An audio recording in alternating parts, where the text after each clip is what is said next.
के नेता और मुझे कहते हुए कोई उन्हें जो आपसे मतलब उत्तर प्रदेश में इसमें पढ़ाई लिखाई से लेकर के कर्मठता और ईमानदारी का एक मिसाल, और मैं बड़े गर्व से कह सकता हूं हमारे नेता परम आदरणीय अखिलेश यादव जी, जो समाजवादी पार्टी के अध्यक्ष हैं, हमारे बीच मौजूद हैं।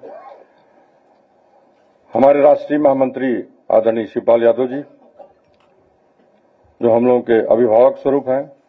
अभिभावक स्वरूप नेता विपक्ष आदरणीय माता प्रसाद पांडे जी,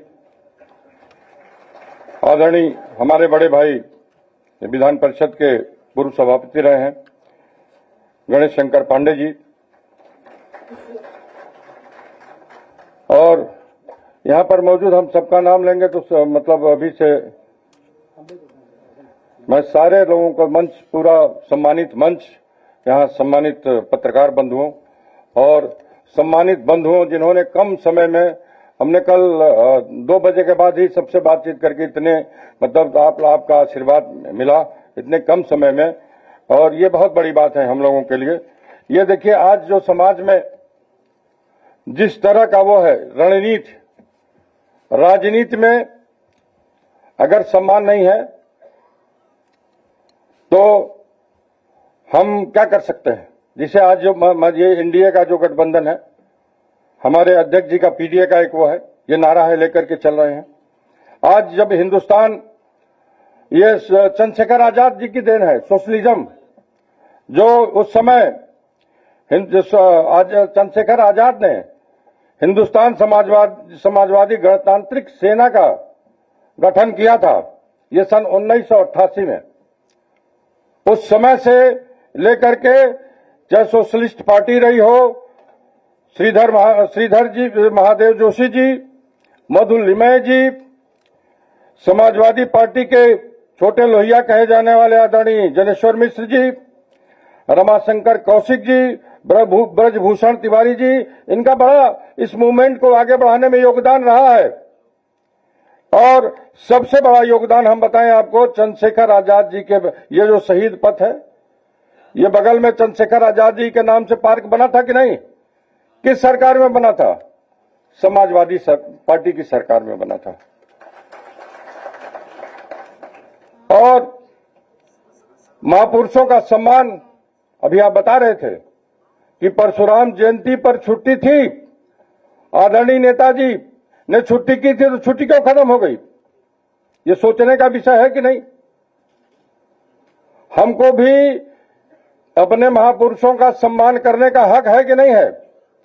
आज देखिए, जिस तरह का आप कहीं चले जाइए, आए दिन ये सुनने में, ये जो परिवार है, हम बड़ा मुश्किल से इनको बस्ती जनपद से मंगवाए। इनके नौजवान बच्चे की, 15 साल का बच्चा जो नाबालिग था, थाने में बैठाया नहीं जा सकता था, रात भर बैठा करके मारा गया। और इतनी पिटाई हुई कि घर आते आते खून की उल्टी करने लगा। उल्टी करने के बाद अस्पताल ले जाया गया, डॉक्टर ने रिफर किया बस्ती अस्पताल के लिए, जिला अस्पताल के लिए। रास्ते में वो लड़का मर जाता है, और पोस्टमार्टम रिपोर्ट में डॉक्टर बताते हैं कि मृत्यु का कारण पता नहीं है। आप बताइए, डॉक्टर एक रिफर कर रहा है, वहां पर जाते जाते जो लड़का मर जा रहा है, पोस्टमार्टम रिपोर्ट है, कह रहे विसरा जांच होगी। ये बेचारा परिवार कहां जाएगा? थाने में इस तरह से दबाव बना जा रहा है। ऐसी कई फेरहिस्त है जहां पर इस तरह से वो रोज अन्याय का काम किया जा रहा है, दबाव बना करके। आप बताइए, हम समाजवादी पार्टी में हैं, हम एक विचारधारा के मानने वाले लोग हैं।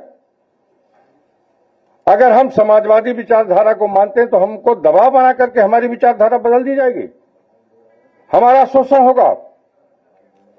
हम लोग भी समाज में रहने वाले लोग हैं। जिस तरह से दबाव बनाया जा रहा है, और हम आपके न्यायालय में आपके पास आएंगे, आपको लेकर के चलेंगे।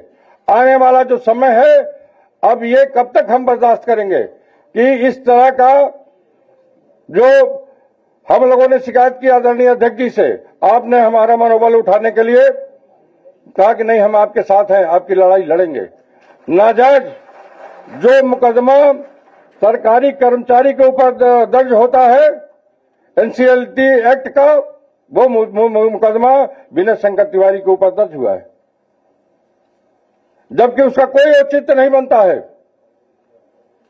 और आज वो जेल में है।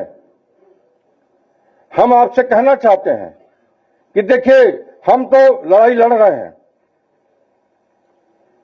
और हम लड़ाई लड़ेंगे। हमारा अगर नुकसान भी हो जाएगा तो हम पीछे नहीं हटेंगे। आदरणीय अध्यक्ष जी, हम आपको विश्वास दिलाना चाहता है कि आपकी विचारधारा को आगे बढ़ाने में हम लोगों को किसी तरह का संघर्ष करना पड़ेगा तो करेंगे और इसके लिए किसी तरह का दबाव बर्दाश्त नहीं करेंगे, चाहे हमारा नुकसान ही क्यों ना हो जाए। इसके लिए अब इससे ज्यादा नुकसान क्या हो सकता है बताइए। अब एक शेर था, अभी कहानी हम अपनी बात खत्म करेंगे, दबाव न बनाइए। कि एक शेर था और एक बकरी थी, कहीं नाव पे जा रहे थे तो शेर ने कहा कि भाई हमारे ऊपर ये धूल क्यों, बकरी से कहा कि धूल क्यों उड़ा रही हो। कहा कि भाई नाव में पानी है, धूल कहां से आएगा। अगर आपका खाने का मन है तो हमको खा लो।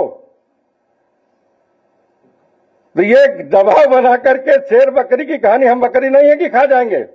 हम एक कार्यकर्ता हैं और अपनी नेता की ताकत बढ़ाने के लिए जो जुल्म के खिलाफ किसी तरह की लड़ाई लड़नी पड़ेगी हम लड़ेंगे, पीछे नहीं हटेंगे।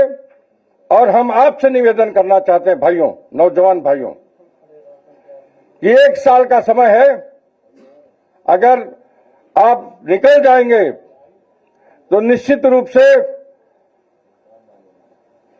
इस लड़ाई को अंजाम तक पहुंचाने में मदद मिलेगी और अगली जो 2027 की सरकार है ये आपकी होगी, आपका मान सम्मान वापस आएगा। इस बात का हम भरोसा और विश्वास दिलाते हैं।